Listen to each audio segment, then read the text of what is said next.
What's up guys? Welcome back again to my Facebook channel, and for today's video nga pala ay share ko lang sa inyo yung tamang paglilinis ng mga aquarium natin. And ngayong araw nga na to, ang lilinisan ko is yung mga betta tank ko.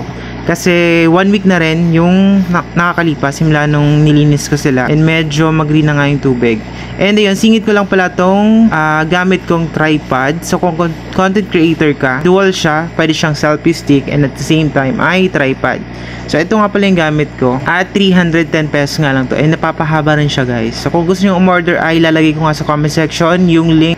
Napakaganda niyang gamitin. And balik nga tayo doon sa mga isda natin. So ayun, meron nga pala ako ditong tabo. So ang ginagawa ko ay kukunin ko yung kalahati ng tubig, which is yung malinis pa, and yung tira, yung lata, is yun yung itatapon natin kasama nung mga dumi-dumi. Tapos gumagamit nga pala ako dito ng sponge. So dapat ang gagamitin natin pang Costco sa mga aquarium natin is yung hindi siya tulad ng Scotch Brite, or basta dapat malambot para hindi magkagasgas. Tapos kapag okay na, babalik ko na yung kalahati and saka ko siya dadagdagan ng panibagong malinis na tubig. So ganun lang din ang gagawin nyo.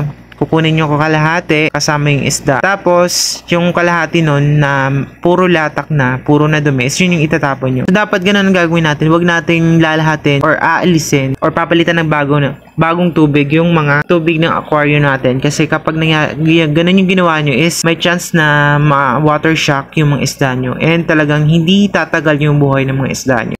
Tapos ayun pala guys, kung nawasan naman yung tubig na ipangpapalit nyo is wag nyo munang ilalagay sa mga aquarium nyo kasi may chance na mamatay sila gawa nga ng chlorine. And mas okay kung mag-stock kayo sa drum, tapos yun yung gamitin nyo. Pero dapat one day muna ang nakalipas bago siya gamitin. A few moments later. And ito na nga guys yung nilinis kong mga betta tank ko. Kung mapapansin nyo, bago na yung mga aqua plant. So, pinalitan ko nga yan. Pinalitan ko yung guppy grass ng horn roll.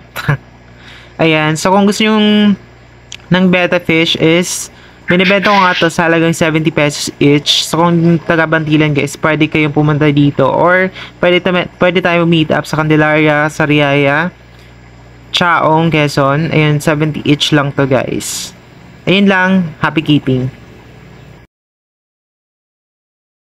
Ayan, punta na lang kayo.